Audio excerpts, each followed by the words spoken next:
je suis ici sur mon tour et je vais vouloir créer des points de déplacement dans cette visite. Donc là, vous voyez que j'ai l'ensemble de mes panoramas. Je vais donc accéder au menu Modifier le tour. Et quand j'accède à ce menu, automatiquement, je suis sélectionné dans le menu Panorama et j'ai en rouge le menu Déplacement qui est sélectionné. Et là, on me demande de cliquer sur un panorama pour le sélectionner. Donc dans notre cas, je descends un petit peu sur la page et vous voyez que j'ai l'ensemble des panoramas que j'ai réalisés sur cette visite. Donc dans l'exemple, on va essayer de créer un point de déplacement, une liaison entre le séjour et l'entrée. Donc je commence par le séjour et donc je clique sur le séjour et immédiatement, vous voyez que dans la visionneuse de gauche, j'ai mon panorama qui est apparu. Donc là, on est bien dans une visionneuse, c'est-à-dire que je peux interagir avec l'image à l'aide de ma souris. Donc dans ce panorama, je vais me positionner à l'endroit où j'ai l'intersection avec ma pièce entrée. Et ensuite, on me dit glisser et déposer la miniature du panorama de destination ici. Donc mon panorama de destination, ça va être l'entrée, parce que je souhaite créer un point de déplacement du séjour vers l'entrée. Et donc je vais descendre sur ma page, je repère ma vignette entrée, je la prends avec ma souris, donc en maintenant appuyé, et je vais la glisser déposer sur l'image à l'endroit où je souhaite créer mon point de déplacement. Et vous voyez que dès que j'ai lâché, j'ai mon point de déplacement vers l'entrée qui est créé, et que sur ma visionneuse de gauche, j'ai également le point de déplacement vers le séjour qui s'est créé automatiquement. Ce qui est important, c'est que vous voyez que là, il s'est créé automatiquement, mais il n'est pas créé au bon endroit. Le séjour, c'est pas derrière cette porte. Le séjour, c'est ici, derrière.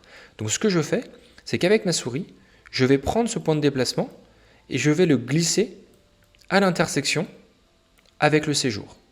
Une fois que j'ai fait ça, j'ai bien créé mon point de déplacement du séjour vers l'entrée et de l'entrée vers le séjour. Ce qui est important à comprendre, c'est qu'ici, on vous force un petit peu la main en vous créant automatiquement le point de retour.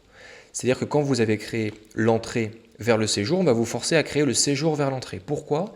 Parce qu'en fait, on ne veut pas que vos visiteurs se retrouvent coincés dans une porte, dans une pièce, à avoir pu aller dans la pièce, mais à ne pas pouvoir revenir de la même façon avec un point de déplacement. Donc, soyez vigilants à bien vérifier que le point de déplacement, il est bien positionné. Et si ce n'est pas le cas, n'hésitez pas, comme je l'ai fait ici, à venir le modifier sur l'image. Si jamais vous voulez vérifier directement ce que ça donne sur votre tour, vous avez ici en haut le bouton voir le tour. Donc vous pouvez ouvrir votre visite virtuelle et là directement, donc là je suis dans mon séjour, je me retourne et là vous voyez que mon point de déplacement vers l'entrée, il est créé. Et quand je suis dans l'entrée, j'ai bien mon point de déplacement vers le séjour. Une chose qui est importante, c'est que le point de déplacement, c'est important de le positionner au milieu de la zone de transition. Pourquoi? Parce que si vous positionnez par exemple votre point de déplacement au sol ou carrément au plafond, ça va fonctionner, mais au niveau de votre visiteur, vous allez avoir une expérience de visite un peu désagréable où votre visiteur va d'abord être projeté en bas ou projeté en haut avant d'apparaître dans la pièce. Donc privilégiez tout le temps le positionnement de votre point de déplacement au milieu de la zone. Enfin, sachez que vous pouvez très simplement, vous voyez, c'est dynamique, modifier non seulement la position de votre point de déplacement, mais si vous n'en êtes pas satisfait, vous pouvez également le glisser dans la poubelle et à ce moment-là, ça le supprimera.